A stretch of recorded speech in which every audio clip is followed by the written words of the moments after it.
Welcome to a Foxy Tech Tips tutorial on stopping people from being able to spectate you in Cod Mobile.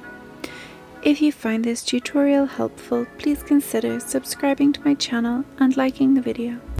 From the main dashboard of Cod Mobile, tap the settings icon from the top right of the screen. In Settings, tap Legal and Privacy from the bottom of the left menu. Here you need to disable the setting called Allow Friends to Spectate. Once this is turned off, people will no longer be able to spectate your matches in Cod Mobile. And that draws an end to this tutorial.